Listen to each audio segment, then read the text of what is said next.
ಜಿಲ್ಲಾಧಿಕಾರಿಗಳ ಕಾರ್ಯಾಲಯ ರಾಯಚೂರು ವಿಭಾಗದಲ್ಲಿ ಖಾಲಿಯಿರುವಂತಹ ಹುದ್ದೆಗಳಿಗೆ ಅರ್ಜಿಯನ್ನು ಕರೆದಿದ್ದಾರೆ. ಎಷ್ಟು ಹುದ್ದೆಗಳಿಗೆ ಅರ್ಜಿಯನ್ನು ಕರೆದಿದ್ದಾರೆ, ಎಜುಕೇಷನ್ ಏನಾಗಿರಬೇಕು, ಸ್ಯಾಲ್ರಿ ಏನಿರುತ್ತೆ, ವಯೋಮಿತಿ ಏನು, ಅಪ್ಲೈ ಮಾಡೋದು ಹೇಗೆ, ಸಂಪೂರ್ಣ ಮಾಹಿತಿಯನ್ನು ನಾನು ನಿಮಗೆ ತಿಳಿಸ್ಕೊಡ್ತೀನಿ. ವಿಡಿಯೋ ಸ್ಕಿಪ್ ಮಾಡ್ದಂಗೆ ಪೂರ್ತಿ ವಿಡಿಯೋವನ್ನು ನೋಡಿ. ವೀಕ್ಷಕರೇ, ಜಿಲ್ಲಾಧಿಕಾರಿಗಳ ಕಾರ್ಯಾಲಯ ರಾಯಚೂರು ವಿಭಾಗದಲ್ಲಿ ಖಾಲಿಯಿರುವಂತಹ ಹುದ್ದೆಗಳಿಗೆ ಅರ್ಜಿಯನ್ನು ಕರೆದಿದ್ದಾರೆ. ಹಾಗಾದರೆ ಎಷ್ಟು ಹುದ್ದೆಗಳು ಅಂತ ನಾವು ನೋಡೋದಾದರೆ, ಒಂದು ಹುದ್ದೆಗಳಿಗೆ ಅರ್ಜಿಯನ್ನು ಕರೆದಿದ್ದಾರೆ. ಈ ಹುದ್ದೆಗಳಿಗೆ ಆಯ್ಕೆಯಾದವರಿಗೆ ಜಾಬ್ ಲೊಕೇಶನ್ ಎಲ್ಲಿ ಅಂತ ನಾವು ನೋಡೋದಾದರೆ, ರಾಯಚೂರು ಜಿಲ್ಲೆಯಲ್ಲಿ ಇವರು ಕೆಲಸ ಮಾಡಬೇಕಾಗಿರುತ್ತದೆ. ಆಯ್ಕೆಯಾದವ್ರನ್ನ ಇಲ್ಲಿ ನಿಯೋಜನೆಯನ್ನು ಮಾಡ್ತಾರೆ. ಮತ್ತು ಈ ಹುದ್ದೆಗಳು ಯಾವ ಹುದ್ದೆ ಖಾಲಿ ಇದೆ, ಯಾವ ಹುದ್ದೆಗೆ ಅರ್ಜಿಯನ್ನು ಕರೆದಿರೋದು ಅಂತೇಳಿ ನಾವು ನೋಡೋದಾದರೆ, ಆಸ್ಪಿರೇಷನಲ್ ಬ್ಲ್ಯಾಕ್ ಫೆಲೋ ಈ ಒಂದು ಹುದ್ದೆಗೆ ಅರ್ಜಿಯನ್ನು ಕರೆದಿದ್ದಾರೆ. ಮತ್ತು ಈ ಹುದ್ದೆಗಳಿಗೆ ಸಂಬಂಧಪಟ್ಟಂತೆ ಸ್ಯಾಲ್ರಿ ಏನಿರುತ್ತೆ ಅಂತೇಳಿ ನಾವು ನೋಡೋದಾದರೆ, ವೇತನವನ್ನು ಎಷ್ಟು ನಿಗದಿಪಡಿಸಿದ್ದಾರೆ ಅಂತ ನಾವು ನೋಡೋದಾದರೆ 55,000 ರೂಪಾಯಿಗಳ ಪರ್ ಮಂತ್ ಸ್ಯಾಲ್ರಿಯನ್ನು ಇವರು ನಿಗದಿಪಡಿಸಿದ್ದಾರೆ. ಈ ಹುದ್ದೆಗಳಿಗೆ ಸಂಬಂಧಪಟ್ಟಂತೆ ಎಜುಕೇಷನ್ ಏನಾಗಿರಬೇಕು ಅಂತೇಳಿ ನಾವು ನೋಡೋದಾದರೆ, ಸ್ನಾತಕೋತ್ತರ ಪದವಿ ಮತ್ತು MSc MCA MTech ಎಜುಕೇಷನನ್ನು ನೀವು ಮಾಡಿರಬೇಕಾಗುತ್ತದೆ.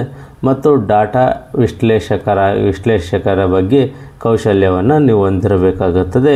ಮತ್ತು ಕಂಪ್ಯೂಟರ್ ಮತ್ತು ಸಾರ್ವಜನಿಕ ಜಾಲತಾಣಗಳ ಬಗ್ಗೆ ನೀವು ಹೆಚ್ಚಿನ ಜ್ಞಾನವನ್ನು ಹೊಂದಿರಬೇಕಾಗಿರುತ್ತದೆ. ಮತ್ತು ಪ್ರಾಜೆಕ್ಟ್ ಮ್ಯಾನೇಜ್ಮೆಂಟ್ ಸ್ಕಿಲ್ಲನ್ನು ಸಹ ನೀವು ಹೊಂದಿರಬೇಕಾಗಿರುತ್ತದೆ. ಅದೇ ರೀತಿ ಕನ್ನಡ ಮತ್ತು ಇಂಗ್ಲೀಷ್ ಭಾಷೆಯಲ್ಲಿ ಉತ್ತಮ ಸಂವಹನವನ್ನು ನೀವು ಹೊಂದಿರಬೇಕಾಗಿರುತ್ತದೆ. ಕನ್ನಡ ಇಂಗ್ಲೀಷ್ ನಾಲೆಡ್ಜನ್ನು ಸಹ ನೀವು ಹೊಂದಿರಬೇಕಾಗಿರುತ್ತದೆ. ಮತ್ತು ಈ ಹುದ್ದೆಗಳಿಗೆ ಅರ್ಜಿಯನ್ನು ಹೇಗೆ ಸಲ್ಲಿಸಬೇಕು ಅಂತೇಳಿ ನಾವು ನೋಡೋದಾದರೆ, ಈ ಒಂದು ವೆಬ್ಸೈಟು ಯಾವುದು,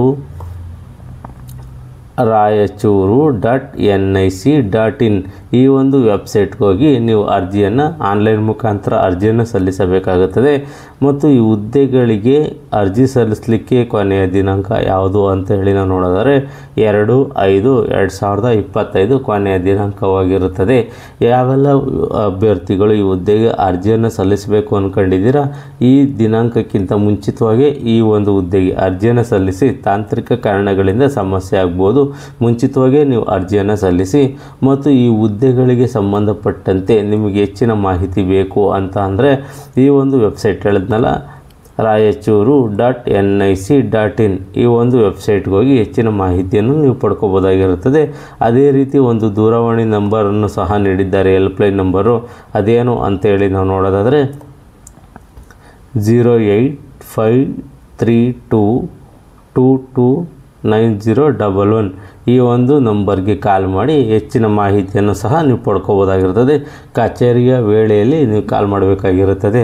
ಮತ್ತು ಈ ಹುದ್ದೆಗಳಿಗೆ ಯಾರೆಲ್ಲ ಅರ್ಜಿಯನ್ನು ಸಲ್ಲಿಸಬೇಕು ಅಂದ್ಕೊಂಡಿದ್ದೀರಾ, ಈ ಒಂದು ನೋಟಿಫಿಕೇಷನನ್ನು ಸಂಪೂರ್ಣವಾಗಿ ಓದಿ ನಿಮಗೆ ಇದು ಸೂಕ್ತ ಅನಿಸಿದ್ರೆ ಮಾತ್ರ ಈ ಹುದ್ದೆಗಳಿಗೆ ಅರ್ಜಿಯನ್ನು ಸಲ್ಲಿಸಿ. ಈ ಒಂದು ಮಾಹಿತಿ ನಿಮಗೆ ಇಷ್ಟವಾದರೆ ಸಬ್ಸ್ಕ್ರೈಬ್ ಮಾಡಿ, ಶೇರ್ ಮಾಡಿ, ಲೈಕ್ ಮಾಡಿ.